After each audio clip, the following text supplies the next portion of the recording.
হরে কৃষ্ণা, রাধে রাধে বন্ধুরা, সবাই কেমন আছো? সবাইকে স্বাগত গোপীনাথের চ্যানেলে। আবার বন্ধুরা তোমাদের সাথে নতুন একটা ভালো একটা ভিডিও নিয়ে চলে এসেছি। আজকের ভিডিওটা অবশ্যই তোমরা শুরু থেকে শেষ পর্যন্ত দেখো। আজকের ভিডিওটা হলো, তোমরা কি গোপাল সেবা করতে চাচ্ছ কিন্তু কিভাবে করবে বুঝতে পারছো না? তাহলে অবশ্যই এই ভিডিওটা দেখো আর গোপাল সেবার কিছু সঠিক নিয়মও দেখে নাও। এই ভিডিওতে আজকে তোমাদের সাথে এগুলোই আমি শেয়ার করব বা আলোচনা করব। তোমরা অবশ্যই ভিডিওটা শুরু থেকে শেষ পর্যন্ত দেখো। তাহলে আমি শুরু করি।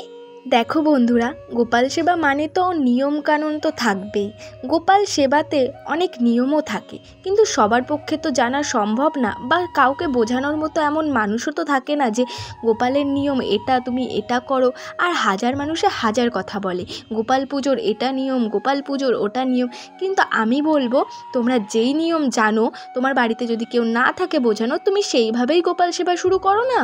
তুমি আস্তে আস্তে ঠিকই জানতে পারবে গোপালের সেবার নিয়ম। যেরকম আমিও গোপাল সেবা করার সময় কিছু জানতাম না যে গোপালের কি কি নিয়ম আছে। অবশ্যই পাশে অনেকেই বলে যে এইটা করা উচিত, ওটা করা উচিত, এইভাবে খাওয়ানো উচিত, ওইভাবে দেওয়া উচিত। তুমি তোমার মতো যেটুকু জানো সেটুকু দিয়েই গোপাল সেবা শুরু করো। তারপরেই তুমি আস্তে আস্তে তো জানতে পারবে যে গোপাল সেবার আরও নিয়ম। মানুষ তো কিছু একবারে শিখে যায় না, সেরকমই গোপাল সেবাও তুমি আস্তে আস্তে ঠিকই শিখে যাবে। আর অনেকেই ভয় পায় গোপাল সেবা করার আগে, অনেকেই ভাবে, এটা আমার অনেক কমেন্টেও এসছে আর অনেকেও বলেওছে যে দিদিভাই গোপাল সেবা যে করবো, এর নিয়ম বা কি করা উচিত, মানে অনেক কিছুই অনেকে জানতে চায়। কিন্তু আমি জানি না আমার ভিডিওর মাধ্যমে তোমাদের আমি কতটা জানাতে পারি, কিন্তু আমি চেষ্টা করি যেটুকু আমি জানি সেটুকু তোমাদের সাথে শেয়ার করার। বন্ধুরা, কিছু কথা বলার আগে তোমাদের কাছ থেকে ক্ষমা চেয়ে নিচ্ছি যদি কোনো আমার ভুল হয়ে থাকে কথায়। তোমরা কিন্তু অবশ্যই কিন্তু কমেন্টে এসে জানিও যে দিদিভাই ভুল হয়েছে, বা তোমরা যা নিয়ম জানো অবশ্যই আমাকে কমেন্টের মাধ্যমে জানিও। আর আমার এই ভিডিও যদি তোমাদের পছন্দ হয়, বা তোমরা যদি গোপাল সম্বন্ধে আরও কিছু জানতে চাও, অবশ্যই কমেন্ট করে বলো কী ভিডিও দেখতে চাও আমার লাড্ডু সোনার। অবশ্যই তোমাদের জন্য আমি সেরকম ভিডিও আনার চেষ্টা করব। আর আমার চ্যানেলটা অবশ্যই কিন্তু সাবস্ক্রাইব করে পাশের বেল আইকনটি প্রেস করে রাখো, তাহলে আমার লাড্ডু সোনার নতুন নতুন ভিডিও তোমার কাছে যাবে সর্বপ্রথম। তাহলে বন্ধুরা, আজকের বিষয়টা হলো, তোমরা তো অনেকেই নিয়ম জানো, বা অনেকেই অনেক নিয়ম নাও জানতে পারো। কোনো ব্যাপার না, তোমরা যেভাবে গোপাল সেবা করছো তোমার লাড্ডু সোনা বা গোপাল সোনা সেইভাবেই কিন্তু নিচ্ছে। কিন্তু কিছু কিছু নিয়ম আছে যেটা তোমার জানা উচিত, সেটা তুমি না জেনে তুমি ভুল করছো প্রতিদিনই।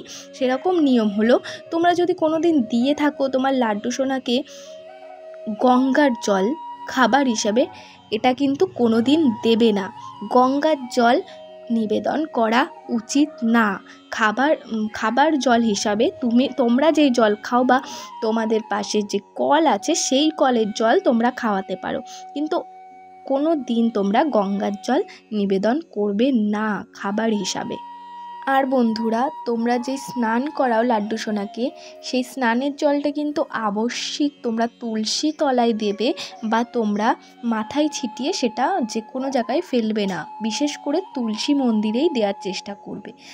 আর তারপরেই লাড্ডু সোনাকে শৃঙ্গার করানোর পরে অবশ্যই কিন্তু আয়না দর্শন করাবেই, কেননা শৃঙ্গারের মধ্যে কিন্তু যেটা নিয়ম আছে সেটা হলো এক চন্দনের ফোঁটা, তুলসীপত্র অবশ্যই কিন্তু লাড্ডু সোনার কাছে দেবেই।